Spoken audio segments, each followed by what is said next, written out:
கேள்வி ஒன்றாக இருந்தாலும் பதில் எப்படியா இருக்கான், ஆளுக்கு ஏற்ற மாதிரி மாறுபடும். நேரில் வந்துட்டால் என்ன பண்ணிடலாம், எல்லா கேள்வியும் கேட்டு தெளிவாக.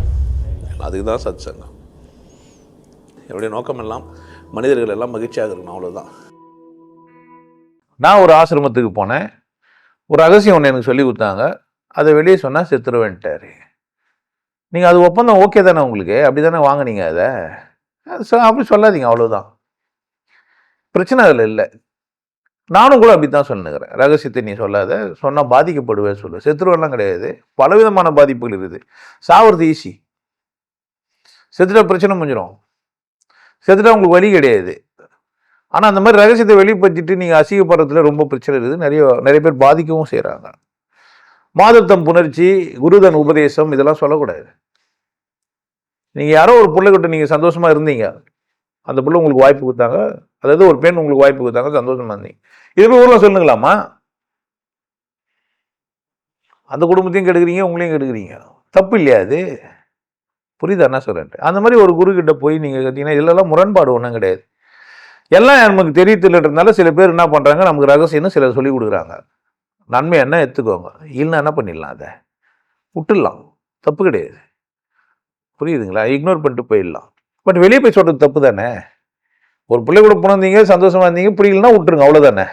அப்படியே இல்லை போய் எல்லாருக்கிட்டையும் சொல்லுவீங்களா? தப்பு இல்லையா அது? அந்த மாதிரி தான் இதில் என்ன முரண்பாடு இருக்குது? எல்லாம் முரண்பாடு இல்லை. ஏன் அதை அப்படி ரகசியமாக சொல்கிறாங்கன்னா பாதுகாக்கணும். நீங்கள் போய் சொல்லும்போது அதை அசிங்கப்படுத்திடுவீங்க. புரியுதா நான் சொல்கிறேன்ட்டு? அது அவர் விசேஷமாக இருந்து சொல்கிறாரா எனக்கு தெரியாது, அது நீங்கள் எந்த ஆசிரமும் எனக்கு தேவையில்லை.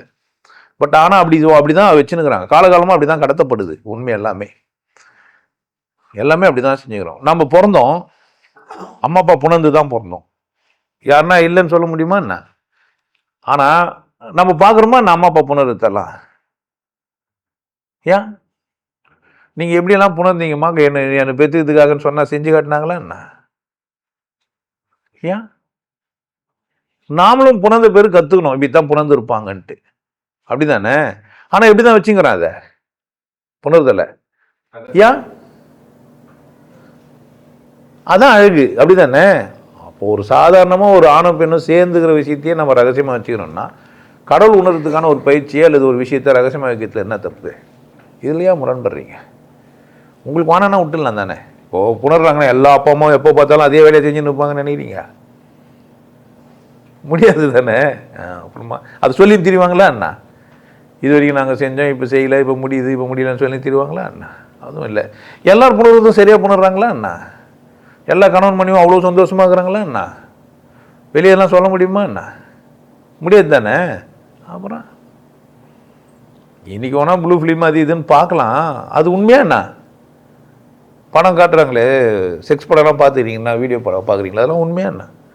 அவ்வளோ சாத்தியமாக இருக்குமா என்ன? அப்புறமா என்ன ரகசியம் தானே.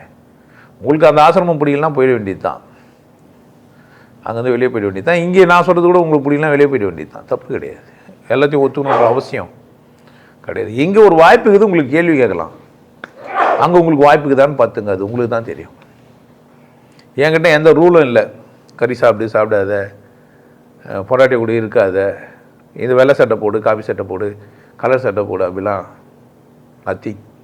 பட் நான் ரகசியம் சொல்லி தரேன், நீங்கள் அந்த பயிற்சி டெய்லியும் பண்ணு. அதுக்கான காரணத்தை கேட்டாலும் சொல்லுவேன். நேற்று ஸ்பெஷல் சத் சங்கம் அதை சார்ந்த கேள்வியெல்லாம் கேட்கறதுக்கு கூப்பிட்டு கூட சேர்ந்து குடிச்சிட்டு குத்தச்சிட்டு அடிவேன். குடிக்கலாமா குடிக்கக்கூடாதா எனக்கு தெரியாது. உங்கள் ஆசிரமத்தில் என்ன சொன்னாங்களோ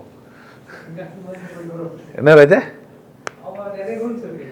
நம்மக்கிட்ட அந்த மாதிரி எந்த ரூல்ஸ் புக்கெல்லாம் கிடையாது, யூனிஃபார்மும் கிடையாது, இந்த மாதிரி தான் வரணும்லாம் கிடையாது. நீங்கள் தாடி வச்சுக்கலாம், தாடி வச்சுக்காமல் இருக்கலாம். புரியுது என்ன சொல்கிறேன்ட்டு? உங்கள் இஷ்டம். சட்டை போடலாம், சட்டை போடாமல் இருக்கலாம், கோமணம் கட்டி வேஷ்டி கட்டிக்கலாம், ஜெடி போட்டு வேஷ்டி கட்டிக்கலாம். இல்லை சில இடத்துல அதெல்லாம் கூட இருக்குதுங்க. நீங்கள் பண்ணு தப்பாக நினச்சி போகிறீங்க. நீங்கள் கோமணம் தான் கட்டணுன்றவங்களாங்கிறாங்க, கெட்டி போட கிடையாது. எலாஸ்டிக் அழிச்சினே பிடிச்சின்னு தான் என்ன ஆகும்? உங்கள் குண்டில் நீ மேலே எழுப்பாது, கோமணம் கட்டணும். சரி, பலர் அதெல்லாம் முரண்பாடெல்லாம் இல்லை. அது ஒரு நேர்த்தி, அது ஒரு அழகு, அது அவங்க ஐடியா. உங்களுக்கு வானானா விட்டுற வேண்டியது தான்.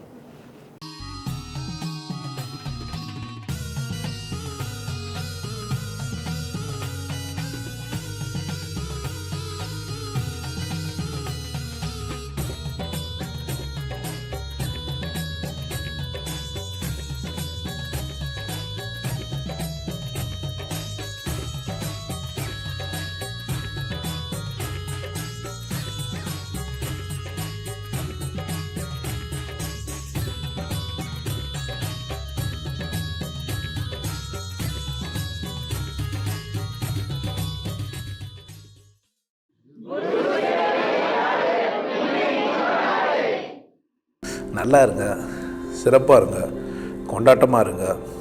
உங்களை நீங்கள் மதிப்பு மிகுந்தவராக மாற்றுறது உங்கள் கையில் தான் இருக்குது. நல்லா இருங்க. நான் ஒரு வாய்ப்பு என்னை பயன்படுத்திக்கலாம். நல்லது.